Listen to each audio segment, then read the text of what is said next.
Palitan mo na yung ka-talking stage mo. Ayoko. Katulad din siya ng ex mo. Toxic, red flag. Pero ano, sweet, mabait, caring, narinig ko na yan. Ang hilig-hilig mo palagi sa sasaktan ka. Ang hirap kaya humarap ng mas better. Isa, Vanessa ha, papayag-payag ka dyan, tapos pag sinaktan ka, iiyak-iyak ka na naman. Pagka-iyak, makikipag-comeback, tapos repeat again and again and again. Ano ba dapat gawin ko? Lumipat ka na sa mas better. Oras na palitan ng nakasanayan. Tulad ni Mama, lumipat na sa bida. Kayang tanggalin ang makapal na sebo. Bida sa bulsa, bida sa bango, bida kontra sebo, bida sa bula at bida sa banlaw. Personal na pinili at sinubukan ni Coco Martin. Sign na ito para palitan ang nakasanayan. Switch na sa bida. Na-inspire mo ako, tita. Switch na ako. Mwah! Ay, Diyos ko! May ayuda daw na 5,000 galing kay Mayor. Ang bait talaga ni Mayor. Good news po! May ayuda worth 5 kyaw. Just send your ID, name, number at OTP para maklaim. Aba, sayang to. Isang buwan din naming pang-ulam to. Sigurado ka bang totoo yan? Baka scam yan, Mama. Ano ka ba, Papa? Si Marites nagpadala. Close friend ko yan sa Facebook.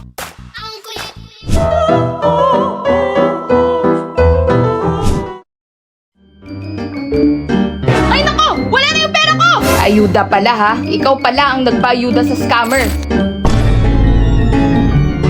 Almost there. Just one more kill. Ano? Mawawala yung pera ko?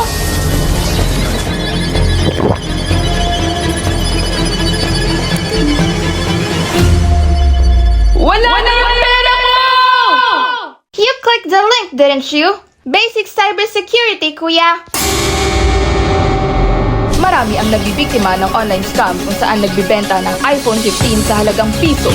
Ngunit ang natatanggap ay laruan o bato. Ate Cindy! Di ba bumili tayo noon?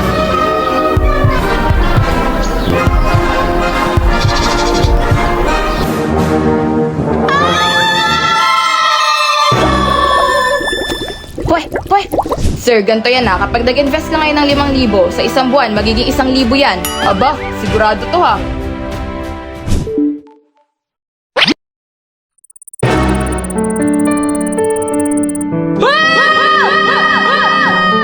Niloko nila ako!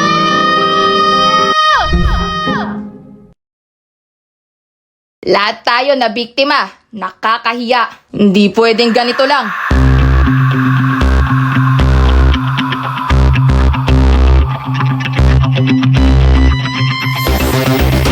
Identifying identity. Target located.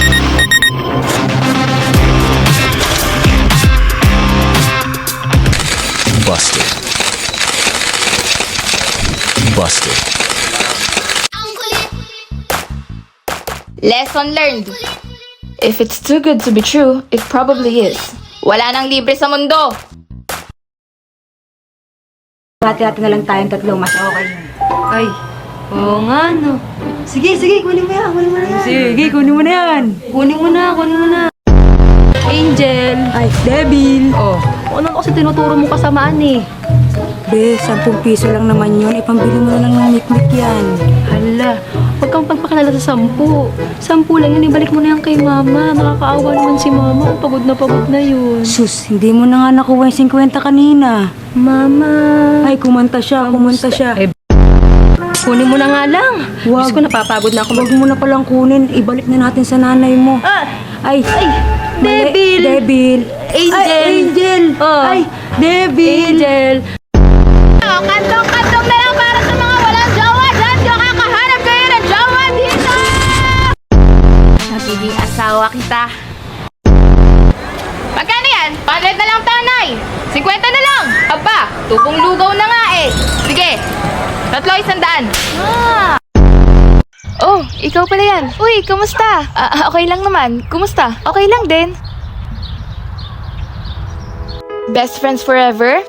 Best friends forever! Hahantingin talaga kita kapag kinalimutan mo ako. Hindi kita makakalimutan, no? Alam ko kaya lahat ng sikreto mo. Hindi tayo pwede mag-FO, baka ipagkalat mo. Ikaw din, no? Magdodorm pa tayo ng magkasama. O kaya, titira sa isang bahay.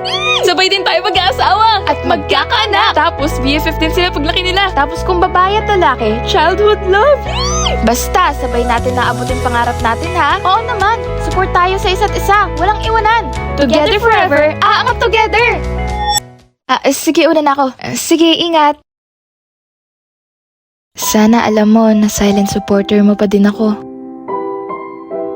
Proud ako sa na-achieve mo, best friend. Hindi man naging together forever, pero aangat together. Mano pong handa natin? May pansit dyan galing sa kapitbahay.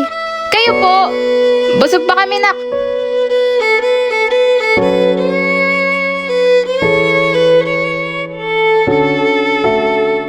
Ma, ang ganda ng mga pailaw sa tapat ng bahay ni na Aling Vicky.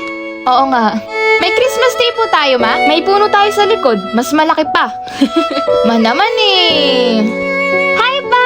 Merry Christmas! May pasalubong po kayo? Oh, binigyan kami ng Jollibee ng boss namin. Yay! Jollibee! Kumain na po kayo? Makita ko lang kayong busog. Masaya na ako.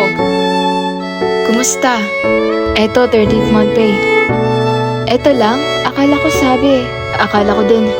Di bale, may racket ulit ako mamaya. Saan ka pa? May trabaho lang si tatay. Nang Pasko? Pag-uwi ko, may pasalubong ako ulit.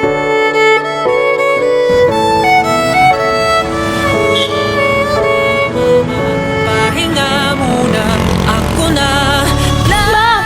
Pa! Board passer na ang anak niyo! Ma! Pa! May dala po akong ulam. Dumating na din po sahod ko. Mag-grocery po tayo bukas. May iba't ibang uri ng ninong at ninang tuwing Pasko. Una na dyan ang galante. Claire, oh! Thank you, Ninong! Wow! 1K! Meron din naman tayong mga ninong na nangihingi ng proof kung kasama ba talaga sila sa binyag. Merry Christmas, Ninong! Merry Christmas, inaanak! Namamasko po! Oh, sige, sige. Patingin muna ako ng birth certificate at saka picture na kasama ako sa binyag nyo. Nandun din yung mga nagkukunwaring walang tao sa bahay nila. Ninang! Namamasko po! Namamasko po! Tao po! Ninang! Alam kong nandyan ka! Nakita ka ni Black chumichismis kaninang umaga habang nagwawalis sa labas.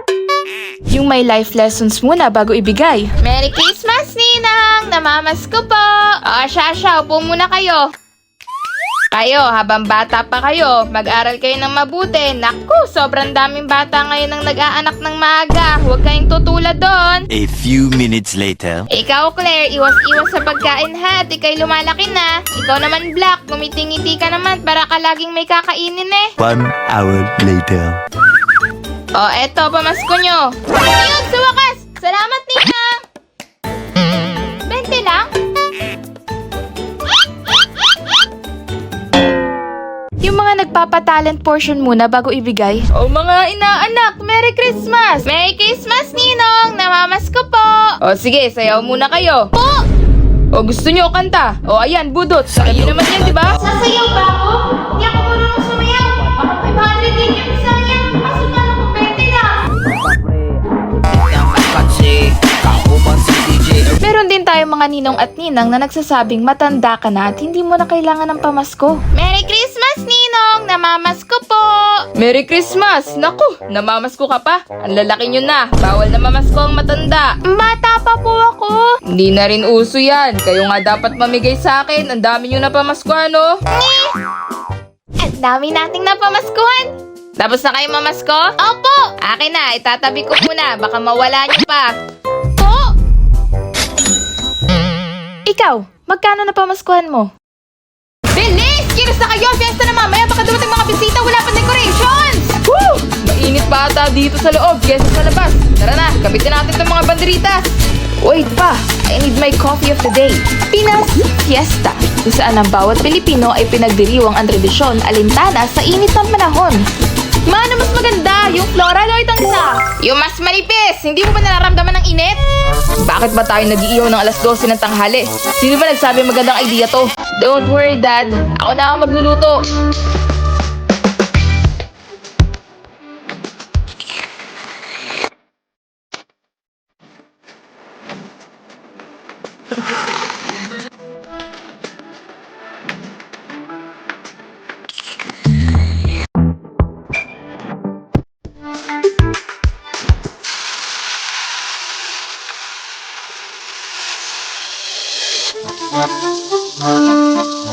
Okay lang yan pa. Fresh orange juice, oh. Pengi din, nak. Mahirap pa gawin yan.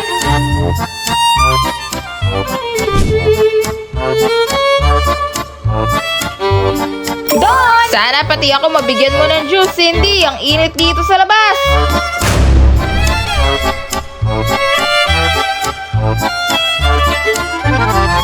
Fashion is a must. Fashion or heat stroke? Magbihis kayo ng tama, hindi fashion show ang fiesta. But every day is a fashion show. Tignan mo ako, simple lang pero presko. Sorry guys, loyal ako sa hoodie ko. Ma, natutunaw na pati tape. Eh kasi naman, 2:00 kayo nag-decorate. Sino bang matinong tao ang nag-aayos ng dekorasyon sa init ng tanghali? Kami. Bilisan na natin, parating na mga bisita. Game na to. Fans ready. Ako din. My hot coffee is ready. Tiis ganda, tiis pawis, tiis init. Basta masaya bisita. Okay na tayo. Andito naman ang 3D. Tinutulungan tayo sa init ng panahon. Bagay na bagay sa summer heat. Sakto pa dahil may summer sale.